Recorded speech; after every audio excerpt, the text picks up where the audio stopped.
Growing up, I was always interested in the mental game. After years of study, I developed the BasketballBrain program.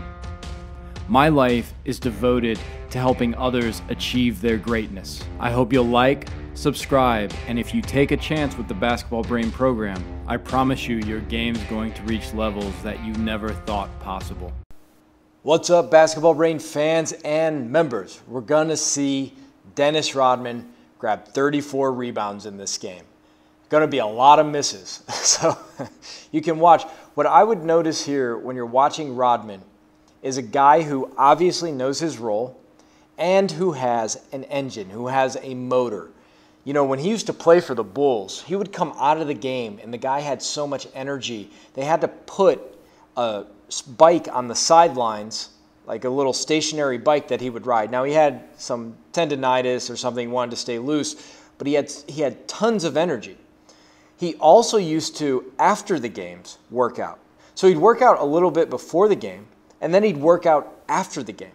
They said he was the best athlete, best conditioned athlete in the history of the NBA. I heard a ton of people say that. He just never got tired. So the question becomes, that's a little nice crossover, was this genetic or was it his work ethic?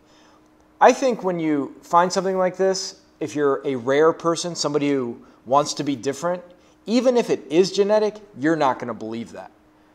Just don't believe it. Yeah, Dennis Rodman has better genes than me. That's why he doesn't get tired. I would never believe something like that. I would think, nah, he got it from work, and then go out and work like Dennis Rodman. Because maybe it's genetic with him, but if you work like Rodman, you're going to max out your genes. And that's what it's all about. Work like Rodman and see where you end up. Okay, maybe you don't have as much energy as him. Maybe you do. You don't know. What's Rodman like if he doesn't work out at all? He might be a fat slob sitting at home.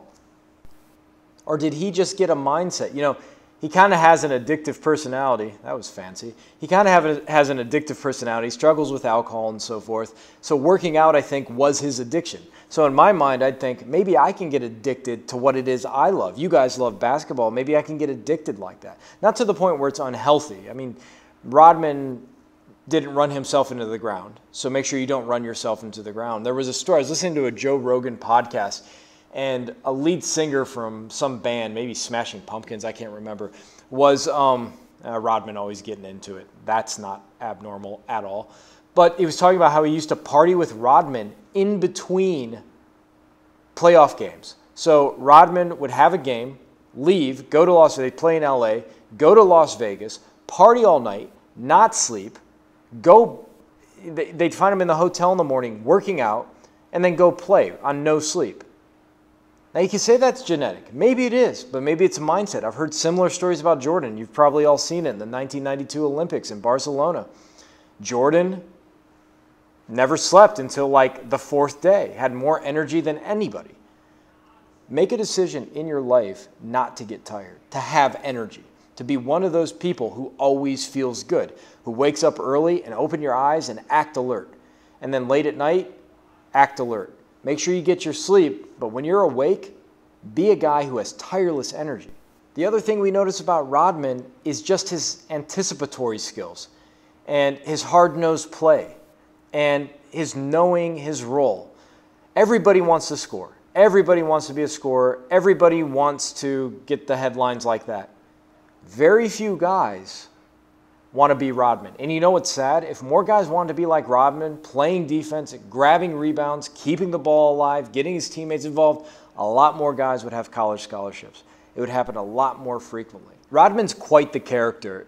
You know, he was a janitor at one point, and he was working in an airport, and in the gift shop were a bunch of watches, and somebody dared him to steal them. Well, he stuck his broom through the gate and stole a bunch of watches and got in trouble and almost went to prison. But I believe in an act of mercy, the airport or the gift shop dropped the charges against him because he was very repentant and, you know, sorry he had done it. Anyways, he decides, look, I need to get my life around, playing with passion, playing with intensity, knowing his role.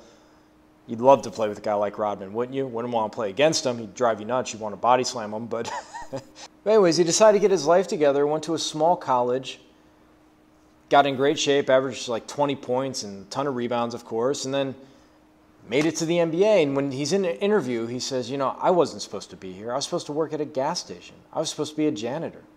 And somehow I became a millionaire. I became one of the best players in NBA history, according to some. And he knew his role. He was in great condition, and he knew his role. Played with passion, played with intensity.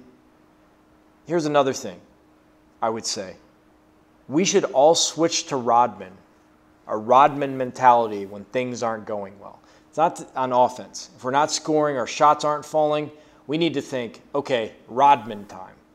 And maybe we're Rodman mixed with a little bit of John Stockton or a great passer. We need to think, how can we start changing the game if we start playing like Rodman? Oh, I'm going to get rebounds. I'm going to take charges. I'm going to get stopped. I'm going to dive on the floor for loose balls. I'm going to play with passion and intensity. I'm going to get my teammates involved. Isaiah Thomas was so smooth. You know, that's what I'm going to do. I'm going to be whatever I can for the team to help them win. I'm going to do that. And then, you know what's weird? When you start to play like that, when you start to play like Rodman, it's amazing how you end up getting some easy buckets. You get fouled, you get some easy free throws just from hustle. It kind of opens the game for you. I talk about the basketball gods a lot, but I'm telling you, the more you hustle, the more you respect the game, it's like you start to get lucky breaks. It's like the game will come easier to you. You're going to start getting some easier points, some easier baskets, and then all of a sudden you're in the rhythm of the game just by playing the right way, playing with respect for the game, which means going hard on defense, making smooth, smart plays on offense, being vocal on defense, talking to your teammates, making sure everybody's involved in the game, playing with passion. All of that tends to help you in the long run become a great player. And that's true in life as well.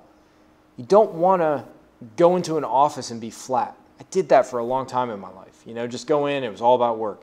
If you go in with some energy, you go in with some enthusiasm, some vigor, some gusto. You know, Rodman plays with gusto. You guys got to play with gusto too. Gusto is one of my favorite words. You know, you got to play with gusto and have joy, intensity. He's diving on the ground for the ball. He's doing whatever he has to do. Things are going bad for you, turn into Rodman. Do the little things. Things are going bad in your life, turn into Rodman. Do the little things. Do the hustle plays. Change your body language. Change your facial expression. It's not all, your shots aren't always going to fall, but you can always play defense. You can always go hard. Maybe you don't want to do what Rodman did right there. You don't have to play dirty like Rodman, but sometimes when you're on that edge, you know, you're going to get bumped. You're going to start getting rough with people. It just happens. You get in the mix. Getting the mix down low. Getting bumped a little bit will get you in the game. How many times you've been playing, it took a little foul, took a little contact, and you're like, all right, that woke me up. Yeah, I need that sometimes. Anyways, we always admire the guys with exceptional skill on this channel, have a ton of finesse, all the tricks in their bag, and I want you guys to have that. You know how I always talk about having a fadeaway and be able to shoot off the dribble. But I think I should stress to you how important it is to be able to get dirty. It's not like dirty player, but get down, get nasty.